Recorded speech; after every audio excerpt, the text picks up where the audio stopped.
નમસ્કાર મિત્રો, સ્વાગત છે તમારું અમારી યુટ્યુબ ચેનલમાં. મિત્રો, મલ્ટીપર્પઝ હેલ્થ વર્કર્સ તથા ફિમેલ હેલ્થ વર્કર્સને લઈને એક મહત્વનો ચુકાદો સુપ્રીમમાં સરકારે આપ્યો છે.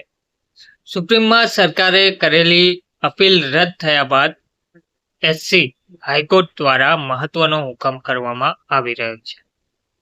મલ્ટીપર્પઝ હેલ્થ વર્કર્સ અને ફિમેલ હેલ્થ વર્કર્સના મામલે એક અતિ મહત્વપૂર્ણ ચુકાદો ગુજરાત હાઈકોર્ટે સંભળાવ્યો છે, જેમાં જસ્ટિસ એસ સુપૈયાની ખંડપીઠે કન્ટેમ્પ્ટ પિટિશનનો નિકાલ કરતા રાજ્યના 2800 જેટલા વર્કર્સને 3 મહિનાની અંદર જ રૂપિયા 1400 કરોડ જેટલી માતબર રકમ ચૂકવી આપવાનો અતિ મહત્વપૂર્ણ આદેશ કર્યો છે.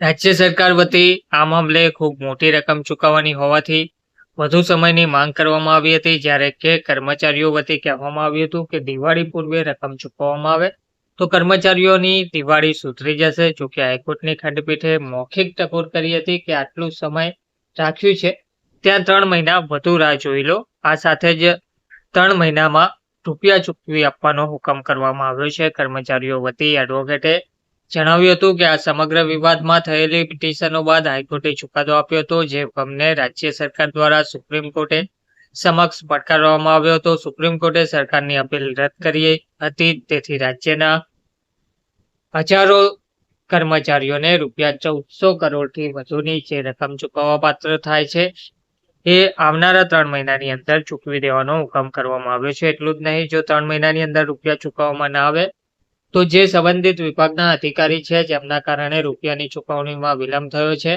એમને અંગત ધોરણે રૂપિયા 25,000નો દંડ કરવાની ચીમકી પણ હાઈકોર્ટે ઉચ્ચારી છે. આ આદેશ સાથે 2800 જેટલા કર્મચારીઓને લાભ કરતો ચુકાદો હાઈકોર્ટે આપ્યો છે. આ કેસની હકીકત એવી છે કે 2011ના વર્ષમાં સંકલન સમિતિ દ્વારા એક રીટ પિટિશન હાઈકોર્ટ સમક્ષ કરવામાં આવી હતી, જેમાં મલ્ટીપર્પઝ હેલ્થ વર્કર્સની પોસ્ટ પર જે એડહોક કર્મચારીઓ હતા તેમણે મૂળ નિમણૂકની તારીખથી આજ દિન સુધીની સળંગ સર્વિસ ગણીને તમામ લાભ અને ભથ્થા ચૂકવી આપવાની દાદ માંગી હતી. એટલે કે આ કર્મચારીઓ દ્વારા તેમને નિયમિત કરવામાં આવે એવી માંગ કરવામાં આવી હતી. આ પિટિશન પેન્ડિંગ હતી. એ દરમિયાન અન્ય બીજી ભરતીઓ પણ થતી રહી અને કર્મચારીઓ નોકરીમાં જોડાતા રહ્યા. તેથી આ કેસમાં ચાલુ રહેલા કર્મચારીઓને સરકારે વર્ષ 2021માં બધા લાભો આપ્યા હતા અને બાકી રહેલા જે કર્મચારીઓ હતા તેમને લાભ આપવામાં આવ્યા ન હતા, પરંતુ તેનો સુખદ નિરાકરણ આવ્યું છે અને 3 મહિનાની અંદર તેમને રૂપિયા ચૂકવી દેવાનો હુકમ કરવામાં ગુજરાત હાઈકોર્ટ દ્વારા આવ્યો છે. ધન્યવાદ.